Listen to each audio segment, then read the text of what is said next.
நீங்கள் கேட்கிறதற்கு மனதுள்ளவர்களாக இருந்தால், ஆமென், அல்லது நீங்கள் கேட்டறியும் திராணியுள்ளவர்களாக இருந்தால், நான் உங்களுக்கு ஒன்று சொல்லுகிறேன். இயேசு முடிந்தது என்று சொன்னபோது தேவாலய திரைச்சீலை இரண்டாய் கிழிந்தது. மகா பரிசுத்த ஸ்தலமும் பரிசுத்த ஸ்தலமும் இணைந்தது. இயேசு முடிந்தது என்று சொன்னபோது பூமியையும் வானத்தையும் மறைத்த திரை இரண்டாய் கிழிந்தது.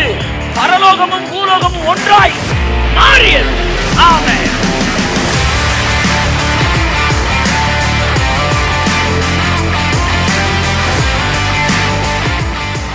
நான் உங்களிடத்தில் கேட்கிறேன், எத்தனை முறை உங்கள் வாழ்க்கை தோல்வி வசனத்தில் ஒட்டிக்கிட்டு நில்லு. வாழ்க்கையில் அது நடக்கும். இழந்தது நடக்கும். பரலோகத்திலே வியாதி இருக்கிறதா? பரலோகத்தில் மரணம் இருக்கா? பரலோகத்திலும் சித்தம் செய்யப்படுவது போல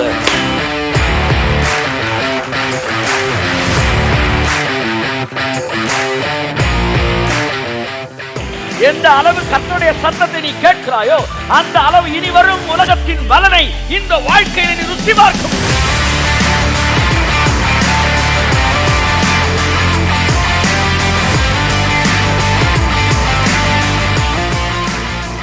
இந்த உலகம் தேவனுடைய வார்த்தையினாலே உலகங்கள் சிருஷ்டிக்கப்பட்டது. ஆமென். சோ இந்த நியூ வேர்ல்டு எப்படி கிரியேட் ஆகுதுன்னா, காட்ஸ் வேர்டு, அந்த ஸ்போக்கன் வேர்டை நீ கனெக்ட் ஆன உடனே அந்த வேர்ல்டு உங்களை சுற்றி அப்படியே சிருஷ்டிக்கும்.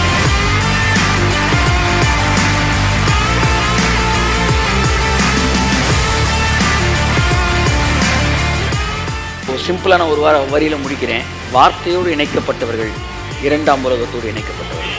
எப்பவுமே உங்க மைண்டு அந்த வேர்ட் ஆஃப் காட்லயே கனெக்ட் ஆயிருந்துச்சுன்னா நீங்க வேற ஒரு வேர்ல்டுக்குள்ள இருப்பீங்க. அந்த வேர்ல்டோடைய பலன்களை நீங்க ருசி பார்க்க ஆரம்பிப்பீங்க.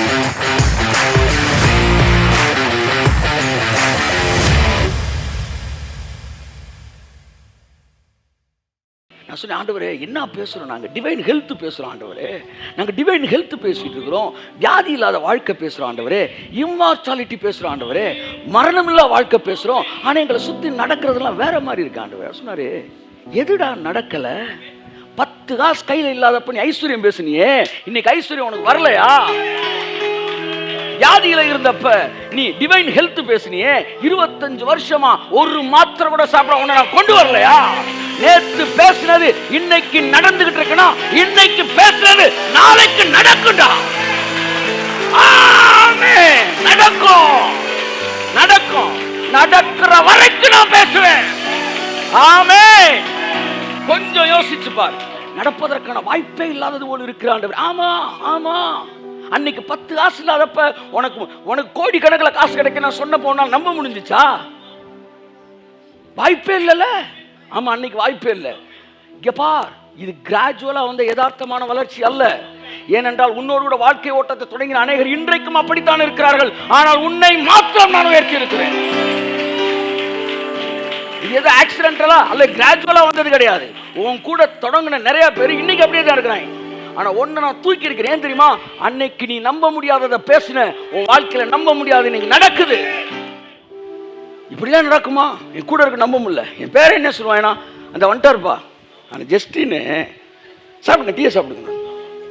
ஜஸ்டின் எப்பவுமே ஆகாசத்துல தான் கோட்டை கட்டுவாப்ல. ஆமென். நான் கோட்டையை கட்டி குடி வந்துட்டேன்.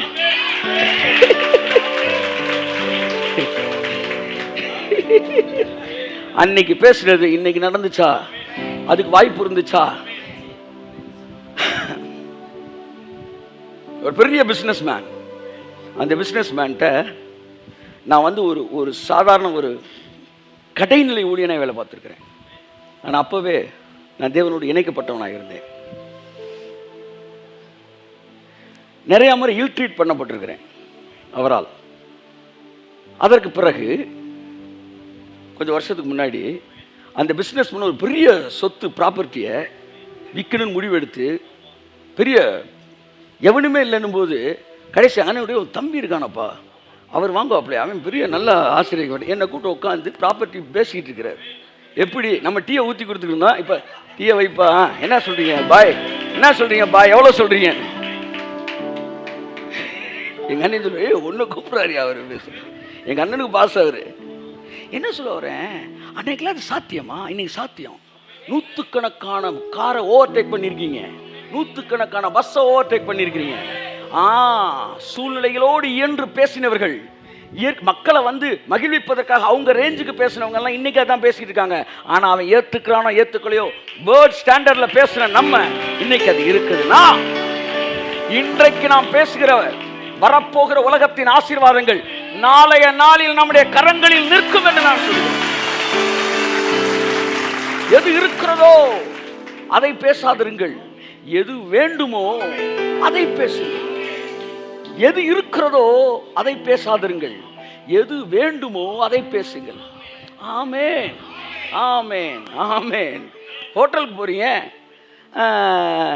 சர்வர் என்ன வேணுன்றாரு, பசியா இருக்கு சார் அப்படின்றீங்க. அதான் சார் என்ன வேணும், பசியா இருக்கு. என்ன இருக்குதோ அதை சொல்லாத, எது வேணுமோ அதை சொல்லு.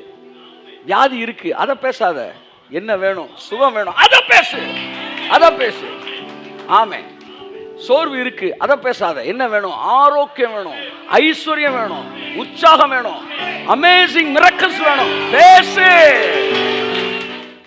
when you started praising the Lord, அப்படியே அப்பம் பெருகுது பாருங்க.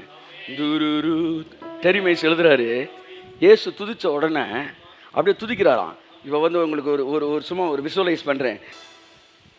ஆமென், ஆமென். உங்கள் தேவன் உயிரோடு கூட இருக்கிறார். ஆமென், ஆமென், ஹல்லேலூயா. ஓ பிரைஸ் காட்.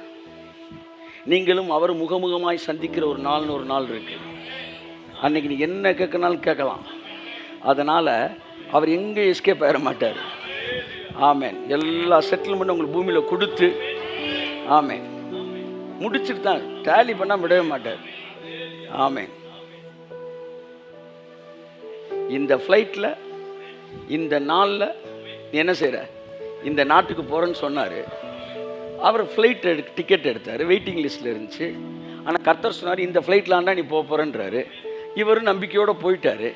அன்னைக்கு எல்லாம் வந்துட்டாங்க, எல்லோரும் ஃப்ளைட்டில் ஏறிட்டாங்க, ஃப்ளைட்டும் கிளம்பிருச்சு, கண்ணுக்கு முன்னாடி பறந்துருச்சு. என்ன ஆண்டவரே என்னார், கர்த்தர் சொல்ல இதெல்லாம் நீ போகிறேன்னாராம்.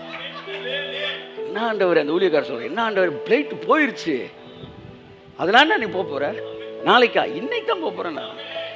என்ன ஆண்டவர், நான் போன ஃப்ளைட்டு அப்படியே ஒரு ரவுண்ட் அடிச்சான் பாருங்க, ஜகால் அப்படியே போயிட்டு திரும்ப லேண்ட் ஆகுது. என்னன்னு கேட்டால் உள்ள இருக்கிறவங்களாம் இறக்கி விட்றாங்களாம். ஃப்ளைட்டில் பொதுவாக 2 இன்ஜின் இருக்கும், 4 இன்ஜின் இருக்கும், டிஸ்டன்ஸை பொறுத்து. ஏதாச்சும் ஒரு இன்ஜின் மெஷின் ரிப்பேர் ஆச்சுன்னா இன்னொன்றில் தான் என்ன செய்யும், ஃப்ளைட்டு போய் அந்த ரிப்பேர் ஆன மிஷினை வந்து ஒன்று ஆந்தி வேலை பழுது பார்க்கலாம், அல்லது கீழே போய் பழுது பார்ப்பேன் நடக்கும். அதனால் எக்ஸ்ட்ரா இப்படியே இருக்கும். இந்த இதில் 2 இன்ஜின் இருந்திருக்கு, ஒரு இன்ஜின் என்ன ஆயிடுச்சு, பழுதாயிருச்சு. மீதி ஒரு இன்ஜினில் இவ்வளோ பயணிகளை கூட்டிகிட்டு போகிறது ரிஸ்க்கு. அதனால் எல்லாம் இறங்கிருங்க. வெறும் ஃப்ளைட்டு தான் இப்போ போய் அங்கே இருந்து அதை சரி பண்ணக்கூடிய அந்த குறிப்பிட்ட சரி பண்ண வேண்டிய இன்ஜினியர்ஸ் எல்லாருமே அங்கே தான் இருக்கிறாங்க. ஸோ அங்கே ஃப்ளைட்டு போகுதுன்னு எல்லாம் இறங்கிட்டாங்க. இறங்கி ஃப்ளைட்டு இப்போ கிளம்புது. தனியாக கிளம்பும்போது ஒரே அனௌன்ஸ்மெண்ட் கொடுத்தாங்களாம், உங்களில் தைரியம் உள்ளவர்கள் யாரேன்னு வரணும் விரும்பினா நீங்கள் வரலான்னு. எவனுமே கைதுகள், இவர் மட்டும் கைதுக்கிட்டாராம். அப்படியே கேள்வி உள்ள வாயாக்கிட்டாங்க, உட்காந்துட்டாச்சு. ஃப்ளைட்டு கிளம்பும்போது கர்த்தர் சொன்னாராம், எப்படி ஒருத்தனுக்காக ஃப்ளைட்டு போதான்னாராம். ஆமென். நீங்க 100 ஜெபம் பண்ணி 100 ஜெபத்துக்கு பதில் இல்லாட்டாலும் 101 ஜெபத்தை தைரியமா பண்ணு. ஒரு பெரிய பியூட்டி என்ன தெரியுமா, நீங்க நாளைக்கு லாஸ் நிப்பாட்டலாம், இன்னைக்கு லாஸ் நிப்பாட்டலாம், போன வாரம் லாஸே நிப்பாட்டிடலாம் சார். என்ன சொல்றீங்க? ஆமா, அதான் சொன்னார் ஒருத்தர், ஃபியூச்சர், அதாவது ஒரு திராட்சை பழ ஜூஸ் உங்களுக்கு தராங்க, திராட்சை ரசம். இது வந்து திராட்சை ரசம் நல்ல வந்து வேல்யூவான திராட்சை ரசம் அப்படின்னா வந்து எத்தனை வருஷம் இருந்திருக்கோ அத்தனை, 10 வருஷம் 100 வருஷம் திராட்சை ரசம்லாம் இருக்குது. அப்படி ஒரு மூடி அடிச்சிங்கன்னா போதும். ஆமாம், அப்படியே முதுகு நின்றுக்கிட்டே பார்க்கலாம். அப்படி தான் திராட்சை ரசத்துக்கு ஒவ்வொன்றுக்கும் வருஷம் இருக்குது. இப்போ ஒரு 5 வருஷம் 3 வருஷம் திராட்சை ரசம்னாலே எடுக்கிறதுக்கு முதல் 5 வருஷம் ஆகும். ரெண்டாவது என்னென்னா, ஒரு திராட்சை விதையை போட்டிங்கன்னா அது செடி ஆகிறதுக்கு முதல் ஒரு 4 நாள் ஆகும் முளை விடுறதுக்கு. அடுத்து செடி ஆகிறதுக்கு எவ்வளோ நாள் ஆகுங்க சொல்லுங்கள்? ஒரு வாரத்தில் செடி வந்துடும். எவ்வளோ பெருசு? 3 மாதம் 6 மாதம் பூ பூத்து காய் காய்த்து அது கனியாக மாறுறதுக்கு 6 மாதமோ 1 வருஷமும் ஆகும். அப்புறம் அதை எடுத்து என்ன செய்கிறாங்க? ஜூஸ் ஆக்கி திராட்சை ரசம் எடுக்கிறாங்க. ஸோ இந்த திராட்சை ரசத்தை கையில் எடுங்க. இந்த திராட்சை ரசத்தை உங்கள் கைக்கு வர்றதுக்கு எவ்வளோ நாள் ஆச்சு சொல்லுங்கள்? 1 வருஷம் ஆச்சு. ஆனால் ஏசுநாதர் அப்படின்றக்குள்ள 1 வருஷம் ப்ராசஸை அப்படின்றக்குள்ள நான் பண்ணிட்டாரு. நான் சொல்லவா, 1 வருஷம் கழிச்சு வாழ்க்கையில் என்ன உயர்வு இருக்கோ அதை 1 நிமிடத்தில் கர்த்தர் 1 நிமிடத்தில் உனக்கு தர முடியும். இந்த இரவு வேளையில் அதை செய்ய முடியும். Such a mighty God, awesome God, we are worshiping.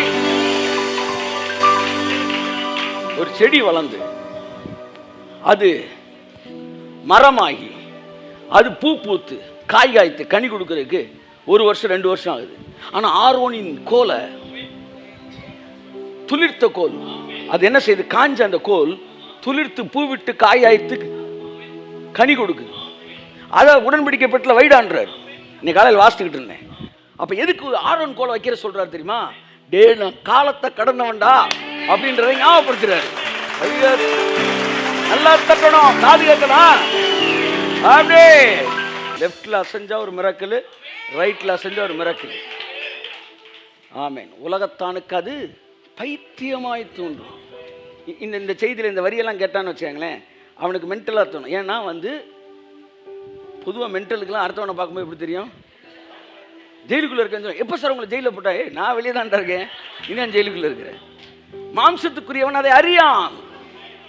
ஆமாம், பேருக்கு நீ சேனலில் வச்சு ஏதாச்சும் பேசிகிட்டே இருக்க வேண்டியதான். இப்போ ஓவர் நைட் மிராக்கள்லாம் மாம்சத்தில் இருக்கிறவனுக்கு பைத்தியமாக தான் தோணும். கிறிஸ்தவன் கூட மாம்சத்தில் இருந்தாலும் பைத்தியமாக தான் தோணும். கிறிஸ்தவனுக்கு பைத்தியமாக தோணும், நல்லா தோணும். இந்துக்கு பைத்தியமாக தோணும், முஸ்லீம் அப்பெல்லாம் பைபிள் சொல்லலை. இந்துக்களுக்கு கூட நல்லா தோணும் ஆவிக்குரியவனாக இருந்தா. ஒரு ரட்சிக்கப்பட்ட இந்துவாக இருந்தாருன்னா, முஸ்லீமாக கூட இருந்தா. ஆனால் கிறிஸ்தவன் கூட மாம்சத்தில் இருந்தான்னா அவனுக்கு பைத்தியமாக தோணும். அதனால தான் அவர்கள் வாழ்க்கையெல்லாம் உழைச்சி உழைச்சி உழைச்சி எறும்பு சேர்க்குற மாதிரி சேர்த்து அவன் வாழ்க்கையில் என்ன செய்ய முடியுமோ அதைத்தான் செய்வான். இதுக்கு எதுக்குடா நீ இயேசுவை கும்பிடணும்? ஆனால் இயற்கை கப்பாற்பட்ட தேவனை நீ வணங்குவாய், ஆனால் உன் வாழ்க்கை இயற்கை கப்பாற்பட்டவர்களை தேவன் செய்வார். ஆமென், ஆமென், ஆமென், ஆமென். அதனால நீங்க ஜஸ்ட் மூவ். ஆமாம், உங்கள் மிராக்கிள் நிறைய பேச வேண்டியிருக்கு, பேசுவோம். ஆமாம், ஒரு 20 மினிட்ஸ் பேசுகிறேன். லைட்டாக மூவ் பண்ணி நல்லா டான்ஸ் பண்ணுங்கள். உங்கள் ஸ்பிரிச்சுவல் ரெல்ம் இருக்குது பார்த்தீங்களா, ஸ்பிரிட் ரெல்மு. இந்த இந்த இந்த இந்த டார்க்கு ஃபுல்லாக அப்படியே விலகி அப்படியே லைட் என்ட்ராகும் பாருங்கள். ஹல்லேலூயா. துதிக்கிறப்ப ஒரு பெரிய டெலிவரன்ஸ் வரும். டெலிவரன்ஸ். உங்கள் மைண்டெல்லாம் பாசிட்டிவாக திங்க் பண்ண ஆரம்பிக்கும். ஆமாம், பெரிய பெரிய தரிசனங்கள்லாம் உங்களுக்கு அப்படியே கிடைக்க ஆரம்பிக்கும். உங்கள் ஃபெய்த் லெவல் இன்க்ரீஸ் ஆகும். அவன் தேவனை மகிமைப்படுத்தி விசுவாசத்தில் வல்லவனானான். ஆமென். எத்தனை பேர் விசுவாசத்தில் வல்லவனாக விரும்புகிறீங்க? அப்படியே உங்களுக்குள்ள இந்த ஃப்ரீக்வன்சி வைப்ரேஷன்ஸ்லாம் அப்படியே பாசிட்டிவாக போய் சுற்றி இருக்கணும், அடித்து தகர்க்க பேசணும். உங்கள் பக்கத்தில் வரவன் எதிர்மறையாக பேசணும்னு நினச்சாலும் நாக்கு ஒட்டிக்கிறோம். பேசுனா பாசிட்டிவாக தான் உங்கள்கிட்ட பேச முடியும். அப்படி ஒரு ரூலிங் பவர் உங்களுக்குள்ள வந்து வெளியே வரட்டும் இயேசுவின் நாமத்தினாலே. ஆமென். ரிலீஸ் பண்ணுற இயேசுவின் நாமத்தினாலே. ஆமென். இதை விட உலகத்தில் வர எதுவும் ஆசீர்வாதம் கிடையாது. தேவனுடைய சத்தத்தை கேட்பது, தேவனுடைய ராஜ்யத்தில் வாழ்வது, இதை பற்றி தான் போன வாரம் பார்த்தோம். இனி வரும் உலகத்தை குறித்து பேசுகிறோமே. அப்போ முதல் நூற்றாண்டில் இனி வரும் உலகத்தை பற்றி பேசியிருக்கிறாங்க. நம்ம எல்லாம் இருக்கிற உலகத்தை பற்றி பேசிகிட்டு இருக்கிறோம். ஆனால் அவங்கெல்லாம் வரப்போகிற உலகத்தை பேசிகிட்டு இருந்திருக்கிறாங்க. First century ministers of God, apostles, they spoke the coming about the coming world. Amen. நீங்கள் எதை பேசணும்? வரப்போகிற உலகத்தை பேசணும். ஆமென் சொல்லுங்க. அதாவது வரப்போகிற உலகம் என்றால் வந்திருக்கிற உலகம். எப்படி? உங்க ஆவியில வந்திருக்கிற உலகம், உங்க சரீரத்தில் வரப்போகிற உலகம். கையத்தட்டு. ஆமென். அப்ப இனி வரும் உலகம், அதான் பேசணும் போன வாரம். அந்த இனி வரும் உலகத்தோட நீ எப்படி கனெக்ட் ஆகுறீங்க? இனி வரும் உலகம், the extension of what is இனி வரும் உலகம். அந்த இறங்கி வருகிற அந்த அந்த என்னது, புதிய எருசலேம். புதிய எருசலேமோட சைஸ் இந்த பூமி மாதிரி 12 பூமியோ 22 சைஸ் பூமியோ சொல்கிறாங்க. இந்த பூமி மாதிரி அத்தனை பெரிய சைஸாக அது. ஆமாம், இவன் என்னமோ வந்து இவன் 12 ஸ்தாதி 2000 ஸ்தாதினா இவன் டெய்லர் கடையில் இருக்க ஸ்கேலை தூக்கிட்டு வந்துட்டான். தூக்கிட்டு வந்து அந்த நியூ ஜெருசலேம் தமிழ்நாட்டிலேருந்து ஹைதராபாத் தூரம் தான் இருக்குது. ஸோ இந்த 2 ஸ்டேட்டுக்குள்ளே தான் நியூ ஜெருசலேம் இருக்குன்னா அதனால் இடமே இருக்காது, ஒழுங்கா வாழுன்னு. அடப்பாவி, ஏண்டா மெடிக்கல் காலேஜில் இடம் கிடைக்காம உட்காந்துக்கிட்டு இருக்கோம் நாங்கள். அங்கே வந்து அதுக்கெலாம் இதுக்கே போக முடியாது. ஐஏஎஸ் ஐஆர்எஸ் பண்ண முடியலன்னு போது அதிலெல்லாம் நீங்கள் ஜெயிச்சிருவீங்களா? இதெல்லாம் உங்களை டிப்ரெஸ் பண்ணி உங்களை காலி பண்ணுறதுக்கு பிசா செய்கிற ஆமாம் மோசமான வேலையை. அது வந்து இந்த பூமியை மாதிரி 12 மடங்கு பெருசு. இயேசுவை சொந்த இரட்சகராக ஏற்றுக்கொண்டிருக்கிற ஒவ்வொருவனுக்காக மகா பிரதான ஆசாரியான இயேசு கிறிஸ்து நித்திய மீட்பை உனக்காக எனக்காக சிலுவையிலே உண்டு பண்ணி கைகளினால் செய்யப்படாத அந்த மகா பரிசுத்த ஸ்தலத்துக்குள்ளே சொந்த இரத்தத்தினால் பிரவேசித்து மாம்சமான திரையின் வழியாய் உங்களை உள்ளே அழைத்து வரும்படி தேவன் மிகப்பெரிய கிரயத்தை செய்து முடித்திருக்கிறார். It is not a place to enter with by our self effort. இது அவருடைய கிரயத்தில் போறது. யார் நித்திய மீட்பு. ஆமா, அப்படின்னா ஒரு விஷயத்தை அழிக்கவே முடியாது. உங்களுக்கு கிடைச்சிக்க ரட்சிப்பை நீங்க அழிக்கவே முடியாது. அவ்வளவுதான். யாரை வேணாலும் கூட்டுவா, அப்போ பேசிக்கோ, யாரை வேணாலும் கூட்டுவா. ஆமே, உங்களுக்கான ரட்சிப்பை அழிக்கவே முடியாது. ஏன்னா ரட்சிப்புக்கு பேரு நித்திய மீட்பு, நித்திய ரட்சிப்பு. அப்பேற்பட்ட வேலையை செஞ்சு முடிச்சுட்டு அவர் உட்கார்ந்து இருக்கிறாரு. சாங்டிபிகேஷனை ஒன்ஸ் ஃபார் ஆல் முடிச்சிருக்கிறார். பழைய ஏற்பாட்டு ஆசாரியன் அவன் தினந்தோறும் ஜனங்களுடைய பாவ மன்னிப்புக்காக பாவ மன்னிப்பு உண்டாகும்படி ஆட்டை மாட்டை வெட்டுகிறவனாக தேவனுடைய சன்னிதானத்தில் என்ன செய்வான்? நிற்பான். ஏன் நிற்கிறான்? வேலை இன்னும் முடியல, நிற்கிறான். நம்மாலு உட்கார்ந்தார். ஏன் உட்கார்ந்தாரு? வேலை. ஐயா, நேற்று வர செஞ்ச பாவத்துக்கு நான் வந்து மன்னிப்பு வாங்கிட்டேன், ஆனா நின்றுகிட்டு இருக்கேன். ஏன்? நாளைக்கு அவன் வருவான், நாளைக்கு பாவத்துக்கு. அதனால அந்த ஆசாரியர் நிற்பார். இந்த ஆசாரியர் உட்கார்ந்துட்டாரு. ஐயா என்னங்க நீங்க முடிச்சிட்டீங்களா? முடிச்சிட்டேன். ஐயா நேற்று வரைக்கும் முடிச்சிட்டீங்க, நாளைக்கு எல்லாம் சேர்த்து தாண்டா முடிச்சிருக்கோம். புரியுதா? புரியுதா? ஏன் இவர் உட்கார்றாரு? அவர் ஏன் நிக்கிறாரு? அவர் நாளைக்கு பாவத்துக்கு நிக்கிறாரு, இவர் நாளைக்கு சேர்த்து முடிச்சார். எந்த நிமிஷத்திலும் செய்கிற ஜெபத்துக்கு பதில் இருக்கிறது. எந்த நிமிஷத்திலும் ஜெபிக்கும் போது சுகம் கிடைக்கிறது. எந்த நிமிஷத்திலும் ஜெபிக்கும் போது அற்புதம் நடக்கிறது. காரணமுடைய பாவங்களுக்கான மொத்த கிரயத்தை அவர் சிலுவையிலே செலுத்தி தீர்த்தார். அப்பான்ற வார்த்தைக்கு அர்த்தம் தெரியாதவன் கிறிஸ்தவத்துக்குள்ள வரவே அப்படி சொல்ல முடியாது. நான் வரவே நிப்பாட்டிக்கிறேன், வராதன்னு சொல்ல வந்தேன். நீ யாருப்பான்றாரு, ஏன்னா அப்பா சொல்றாரு. அப்பா பத்தி பேசும்போது தப்பா பேசாது. கிறிஸ்தவத்து அப்பான்ற வார்த்தையோட ஆழம் உனக்கு தெரியலனா நீ கிறிஸ்தவத்தை புரிஞ்சுக்கவே முடியாதுடா, முடியாது. அப்பானா it's a deepest word in this. இல்ல சார், ஜனங்களுக்கு வந்து irresponsibility ஆயிடக்கூடாது, அவங்களுக்கு ரெஸ்பான்சிபிலிட்டியை கூட்டணும். நீங்க இப்படியே பேசினா அவங்க irresponsible ஆயிடுவாங்க. ஒரு ஊழியக்காரர் சொன்னார், இல்லை ரொம்ப கிருபை பேசி மக்கள் irresponsible ஆயிட்டாங்க, அதனால கொஞ்சம் லா பேசணும். ஆமாம், டெய்லி டீ குடிச்சு வந்து ஒரு மாதிரி இருக்கு, கொஞ்ச நாள் விஷத்தை குடிங்க. என்ன கொடுமையான சார் இது? மக்கள் irresponsible ஆயிட்டு போறாங்க. நான் உனக்கு சொல்லவா, it is not a matter of people's irresponsibility, it's the matter of God's responsibility. உன் பிள்ளை எவ்வளவு irresponsible இருந்தாலும் ஒரு அப்பனா நீ ரெஸ்பான்சிபிளா தானே இருக்க. அப்படித்தான் எங்க அப்பா ரெஸ்பான்சிபிளா இருக்கிறாரு. அந்த இருக்கிறாரு நான் சொல்றேன்ல, அப்பவே நான் ரெஸ்பான்சிபிள் ஆயிட்டேன்னு அர்த்தம். மெல்கிசதேக்கின் முறைமையின் படி அவர் ஆசாரியர் ஆனார். அப்படின்னா ஆசாரியர் லேவியனா தான் ஆகணும். வேற மாதிரி வந்தா முறையே இல்லைன்னு அர்த்தம். முறைப்படி வந்தா லேவியனா, லேவியன் வயிற்றுல என்ன செய்யணும்? பிறக்கணும். ஆனா இவர் யூதா கோத்திரத்தில் பிறந்திருக்காரு. அப்ப என்ன சொல்றாரு இவரே ஆக்கியோன், இவர் முறை இல்லாம வரலப்பா. மெல்கிசதேக்கின் முறைன்னு ஒரு முறை இருக்கு. நாங்களும் ஆர்டரா தான் வர்றோம். ஆர்டர்ல வரல, ஆனா வேற ஆர்டர்ல நாங்க வரோம். மெல்கிசதேக் ஆர்டர்ல வராரு முறைமையின்படி. அந்த அதுக்கு ஒரு ஆர்டர் இருக்கு. அப்படித்தான் கிரேஸுக்கு ஒரு ஆர்டர் இருக்கு. அது நீ நினைக்கிற ஆர்டர் இல்லை. ஆமா, நீ டிஸார்டர் ஆயிருமா? இப்ப 1 5 10, 13. ஆர்டராக இருக்கா டிஸார்டராக இருக்கா?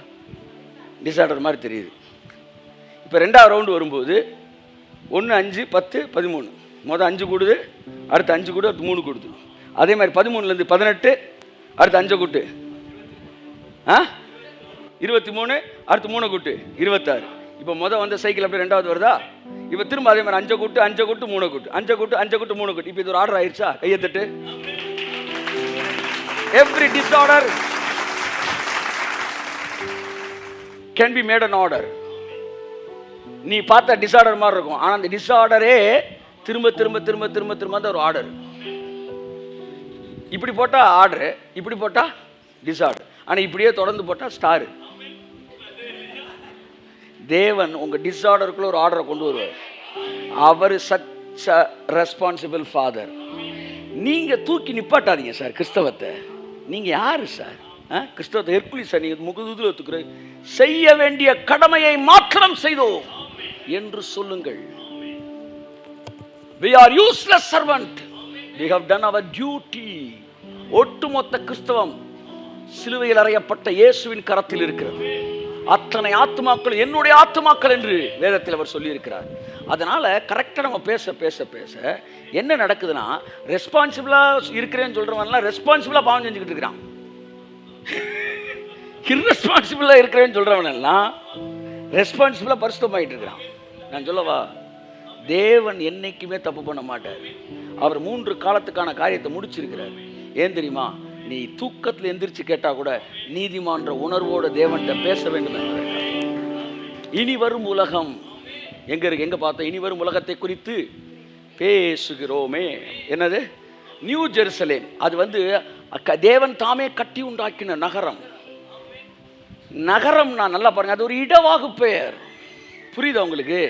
நகரம்னா ஏதோ செங்கலை சிமெண்டை குத்திட்டு வந்துடாதீங்க. ஊர் உறங்கிற்று சொல்லுங்க. ஊர் இடவாகு பெயர். ஊர்ல இருக்க மக்கள் தூங்கிட்டாங்க. ஊர் உறங்கிட்டு இந்த செங்கல் கம்பிலாம் தூங்குதா? காலை எந்திரிச்சு எந்திரிக்குதா? அப்ப நியூ ஜெருசலேம் என்பது it is not a building. கையை தட்டுங்க. அது இடவாகு பெயர். அது ஒரு வாழ்க்கை முறை. அது ஒரு ஆசீர்வாதம். அந்த நம்பர்ஸ் நீளம் அகலம் எல்லாம் ஒவ்வொன்றுக்கும் மீனிங். இவன் நீல அகலம்னா டக்குன்னு டேப் எடுத்துட்டான். தம்பி, அதான் மாம்சத்துக்குரிய ஆவிக்குரியவர்களை அறிந்து கொள்ள முடியாது. So new Jerusalem is a life. பழைய ஏற்பாட்டில் கானான் என்பது தேசம், புதிய ஏற்பாட்டில் கானான் என்பது வாழ்க்கை. பழைய ஏற்பாட்டில் கானானுக்குள் நான், புதிய ஏற்பாட்டில் எனக்குள் கானான். பழைய ஏற்பாட்டில் பாலும் தேனும் வெளியே ஓடுகிறது, புதிய ஏற்பாட்டில் பாழாகிய துதியும் தேனாகிய வார்த்தையும் உள்ளிருந்து புறப்படுகிறது.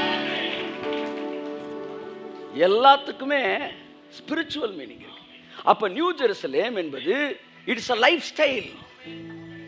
ஒரு நல்ல கட்டட கட்டி எல்லாம் உள்ள போய் குடியிருங்க, நான் மாடி வீடு ஃபேன் ஓடுதாப்பா அப்படின்னு கபிரியல் வந்து பார்த்துக்கிட்டே திருறாரு. அது உள்ள நுழைஞ்சா இம்மார்டாலிட்டி, டைம் டிராவல் எல்லாத்தையும் தாண்டி சூப்பர் நேச்சுரல் ரெல்ம். அது தேவன் தாமே கட்டி உண்டாக நகரத்தை காத்திருந்தார்கள். ஜெருசலேம் இறங்கி வர கண்டேன். இங்கே சொல்றா இனி வரும் உலகம், அதை குறித்து பேசுகிறோமே. ஒரு குரூப் சொல்லுது அந்த உலகத்துக்குள்ள நம்ம என்டர் ஆயிட்டோம், ரட்சிக்கப்பட்ட போது என்டர் ஆயிட்டோம்ன்றாங்க. ஆமே. இன்னொரு குரூப் சொல்றாங்க இனிமே தான் வரப்போகுது அப்படின்றாங்க. ஆனால் நான் தெளிவாக சொல்றேன், நீ ரட்சிக்கப்பட்ட போதே அந்த இனி வரும் உலகத்துக்குள்ள நீ என்டர் ஆயிட்டீங்க. இயேசு சொன்னார், மனம் திரும்புங்கள், பரலோக ராஜ்யம் உங்கள் கையின் மேல் இருக்கிறதுன்னாரு. The kingdom of heaven is at your hand. அப்படின்னா என்ன அர்த்தம்? நீ இன்னைக்கு மனம் திரும்பி இயேசு சொந்த ரட்சகரை ஏற்றுக்கொண்டீங்கன்னா இன்னைக்கு நைட்டு கிங்டம் ஆஃப் ஹெவன் உனக்குள்ள வந்துருக்கு.